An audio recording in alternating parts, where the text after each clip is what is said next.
4장 출발.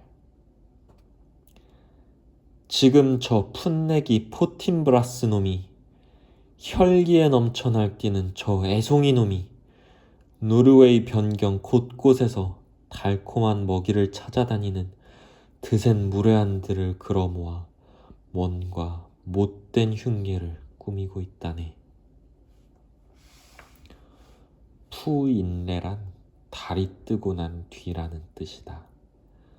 물론 토끼한테는 정확한 시간관념이나 시간엄수라는 관념이 없다.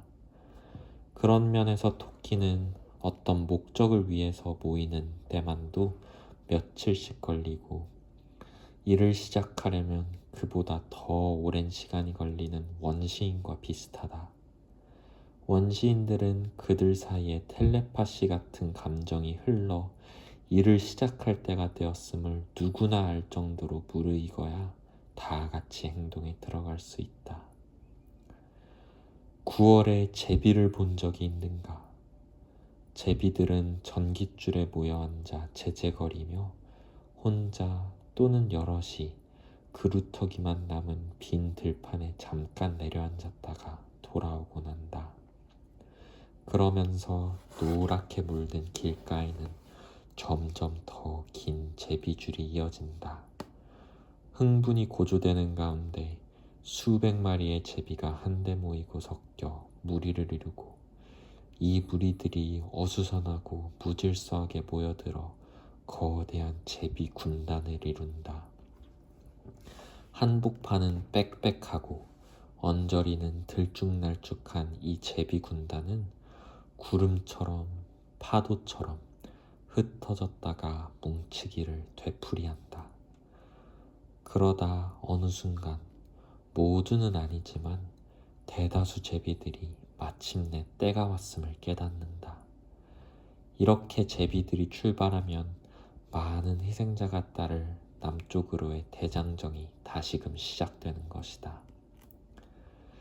이런 광경을 지켜보노라면 어떤 흐름이 새떼를 뭉치게 하여 의식적인 생각이나 의지 없이 행동으로 몰아가는 것을 알 수 있다. 물론 이것은 자신을 집단의 일부로 여기고 하나의 개체로서 자신을 의식하는 데에는 크게 마음 쓰지 않는 생물들한테 일어나는 일이다.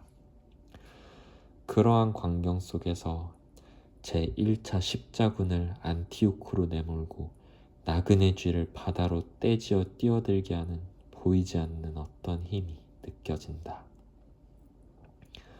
달이 뜨고 1시간쯤 뒤, 한밤중이 되려면 아직 먼 시간에 헤이즐과 파이버는 가시나무 덤불 속 굴을 빠져나와 도랑 속을 살금살금 걸어갔다. 그들 곁에는 파이버의 친구 흘라오, 즉 핍킨도 있었다. 흘라오는 민들레나 엉겅퀴 꽃받침처럼 물기가 고이는 오목한 곳을 뜻한다. 핍킨 역시 몸집이 작고 겁이 많았다.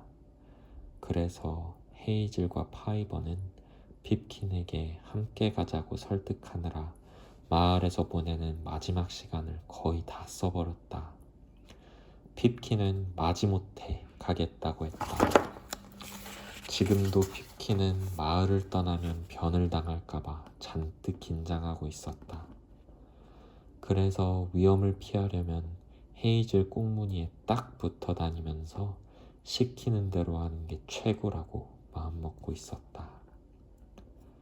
새 토끼가 도랑 속에 있을 때 머리 위쪽에서 움직이는 소리가 났다. 헤이즐은 재빨리 위를 올려다보았다. 헤이즐이 물었다. 누구? 덴더라이언? 아니, 호크빗이야. 토끼 한 마리가 도랑가에서 고개를 내밀고 있었다. 호크빗은 둔중한 소리를 내며 도랑으로 뛰어내렸다. 헤이즐, 나 생각나니? 지난 겨울 눈이 엄청 많이 왔을 때 같은 굴에 있었잖아. 덴더라이언이 그러는데 너 오늘 밤에 여길 떠난다면서. 나도 따라갈래. 헤이즐은 호크빗이 누군지 알 것 같았다. 굼뜨고 벌이 나쁜 토끼와 함께 닷새 동안이나 굴에 갇혀 있느라고 몹시 지겨웠던 기억이 떠올랐다. 그러나 지금은 좋고 싫고를 따질 때가 아니었다.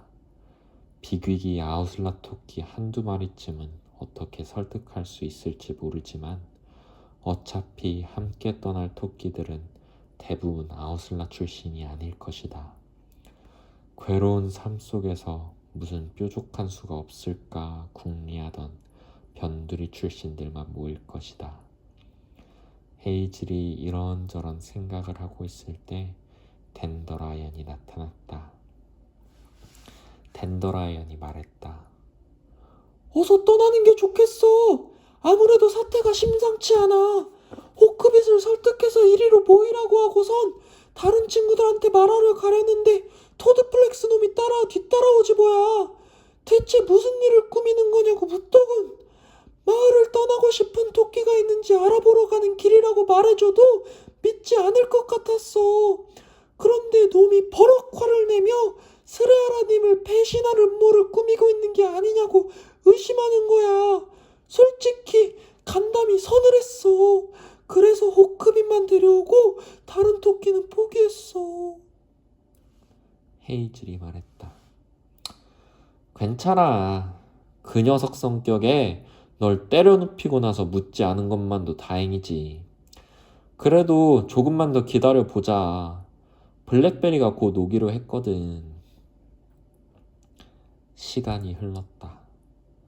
토끼들이 말없이 웅크리고 있는 동안 달 그림자가 북쪽 들판으로 기울었다. 이윽고 헤이즐이 기다리다 지쳐서 블랙베리의 굴로 찾아가려고 비탈을 뛰어내려가려던 순간 블랙베리가 토끼 3마리를 데리고 굴을 나서는 것이 보였다. 헤이즐이 잘 아는 벅손도 있었다. 헤이즐은 반가웠다. 벅손은 튼실해서 몸무게만 차면 틀림없이 아우슬라에 들어갈 만한 친구였다. 헤이즐은 마음속으로 생각했다. 하지만 성질이 좀 급한 것 같군. 아니면 암토끼를 놓고 싸우다가 형편없이 깨져서 혼쭐이 났는지도 모르지. 어쨌든 됐어.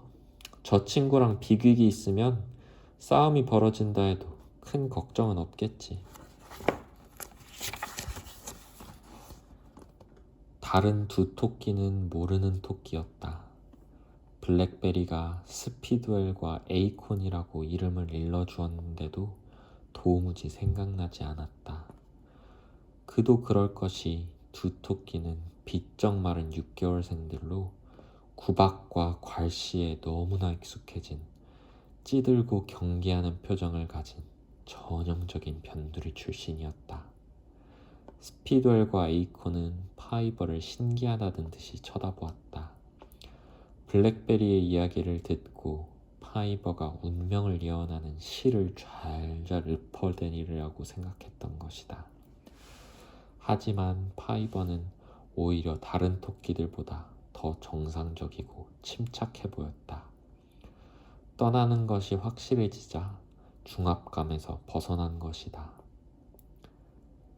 시간은 서서히 흘렀다. 블랙베리는 괜히 풀고사리 풀숲으로 올라갔다가 다시 도랑둑으로 되돌아왔다. 조바심이 나서 별것 아닌 일에도 화들짝 놀라 튀어나가고 싶은 기분이었다. 헤이즐과 파이버는 도랑에 남아 어둠 속에서 풀을 뜯는 둥 마는 둥 하고 있었다. 마침내 헤이즐의 귀에 기다리던 소리가 들려왔다. 토끼 한 마리가, 아니 2마리인가가 숲에서 다가오고 있었다. 잠시 뒤 비귀기 도랑 안으로 들어왔다. 그 뒤에는 1년생쯤 되는 덩치 크고 팔팔해 보이는 토끼가 따라왔다. 그 토끼는 온몸이 잿빛 털로 뒤덮여 있어서 마을에서 모르는 토끼가 없었다. 이 토끼가 말없이 앉아 몸을 긁자 잿빛 털이 달빛을 받아 은빛으로 빛났다. 그는 스레아라의 조카 실버로 아우슬라에 들어간 지 한 달쯤 된 토끼였다. 헤이즐은 비귀기 실버만 데려온 것에 안도의 숨을 내쉬었다. 실버는 과묵하고 정직한 토끼로 아직 아우슬라들 사이에서 발을 못 붙이고 있었다. 처음에 비귀기 아우슬라 토끼에게 말해보겠다고 했을 때 헤이즐은 두 가지 마음이었다. 마을을 벗어나면 위험에 부닥칠 게 뻔하니까 뛰어난 전사 몇 마리쯤은 필요했다. 게다가 파이버 말대로 마을에 당장 위기가 닥쳐온다면 함께 떠나겠다는 토끼는 누구라도 환영해야 마땅했다. 하지만 한편으로는 굳이 토드플렉스 같은 토끼를 끌어들여 고생할 게 뭐 있냐는 생각도 들었다. 나중에 어디에 정착을 하게 되든 핍킨하고 파이버가 홀로 설 수 있을 때까진 얻어맞거나 구박받지 않게 지켜줘야지. 하지만 비퀵도 나처럼 해줄까? 그런 생각에 빠져 있는데 비퀵이 말을 걸어왔다. 실버 알지? 아우슬라에서 어린 놈 몇한테 많이 시달렸나봐.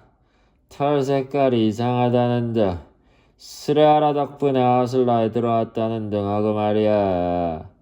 다른 친구들도 더 데려올 생각이었는데 아우슬라들은 거의가 지금 생활에 만족하고 있는 것 같더라고. 비퀵은 주위를 둘러보았다. 야, 여기도 몇 안 모였잖아. 정말 이대로 밀고 나가도 괜찮을까? 실버가 뭔가 할 말이 있는 눈치였는데 갑자기 위쪽 덤불에서 투두두둑 발소리가 나더니 숲 쪽에서 토끼 3마리가 나타나 도랑둑으로 다가왔다. 확실한 목적이 있는 듯 똑바로 달려오는 모습이 좀 전에 무턱대고 다가오던 토끼들과는 딴판이었다. 가장 덩치 큰 토끼가 앞장서고 나머지 2마리는 명령에 따르듯이 뒤따라왔다. 헤이즐은 그 토끼들이 자기네 패가 아니라는 것을 알아차리고 깜짝 놀라 몸을 고추 세웠다. 헤이즐, 저들이 온 건... 파이버가 헤이즐의 귀에 대고 소곤거리다가 입을 다물었다. 비퀵은 새 토끼 쪽으로 고개를 돌리고 코를 벌림거리며 노려보았다. 토끼들은 대뜸 비퀵에게 다가왔다. 앞장선 토끼가 물었다. 슬라일리? 비퀵이 대받았다. 나를 잘 알고 있겠지, 홀리. 나도 너를 잘 알아. 도대체 무슨 일이야? 널 체포하겠다. 체포? 무슨 소리야? 뭐 때문에? 유언비어를 퍼뜨리고 반란을 부추긴 혐의다. 실버, 너도 체포한다. 오늘 저녁 토드플렉스한테 보고도 하지 않고 이를 동료에게 떠넘긴 죄목이다. 둘 다 따라와. 비퀵은 그 자리에서 홀리한테 덤벼들어 핥히고 걷어찼다. 홀리 대장은 맞서 싸웠다. 뒤따라온 2 토끼도 바짝 다가서서 싸움판에 끼어들어 비퀵을 때려눕힐 기회를 엿보고 있었다. 그때 도랑둑에 있던 벅손이 싸움판 한가운데로 불쑥 뛰어들어 수비대원 하나를 뒷발로 걷어차버리고 다른 한 마리와 맞붙었다. 다음 순간 댄더라이언도 벅손의 발길질에 나가떨어진 수비대원을 덮쳤다. 수비대원 토끼 2마리는 정신이 들자 잽싸게 주위를 살피더니 둑 위로 뛰어올라가 숲으로 내뺐다. 홀리 대장은 가까스로 비극을 떼내고는 성난 토끼가 을에 그렇듯이 엉덩이를 땅에 대고 앉아 앞발을 맞부딪히며 으르렁거렸다. 홀리가 뭐라고 말하려는데 헤이즐이 나섰다. 헤이즐은 조용한 목소리로 단호하게 말했다. 꺼져. 안 그러면 죽여버리겠다. 홀리가 되받았다. 그게 무슨 뜻인지 알고는 하는 소리냐? 난 아우슬라 대장이다. 그건 알고 있겠지? 헤이즐이 다시 을럼했다. 꺼져. 죽고 싶지 않으면. 홀리가 내뱉었다. 죽는 건 네 놈들이야. 그러고는 더 이상 군말 없이 둔덕으로 올라가 숲속으로 사라졌다. 댄더라이언의 어깨에서 피가 흐르고 있었다. 댄더라이언은 잠깐 상처를 핥다가 헤이즐을 돌아보며 말했다. 놈들은 금세 다시 올 거야. 아우슬라드를 부르러 간 거야. 당장 대책을 세워야 돼. 파이버가 말했다. 당장 떠나야 돼. 헤이즐이 대답했다. 그래, 이젠 떠날 때가 됐어. 시내를 따라가자. 시냇가만 따라가면 서로 흩어지지 않을 거야. 충고 한마디 하자면, 비극이 말을 꺼내자 헤이즐이 말어리를 잘랐다. 여기서 더 꾸물거리다가는 그 충고 들을 일도 없게 돼. 헤이즐은 파이버와 나란히 앞장서서 도랑을 나와 비탈을 내려갔다. 소수의 토끼 무리는 순식간에 어스름한 달빛 속으로 사라졌다.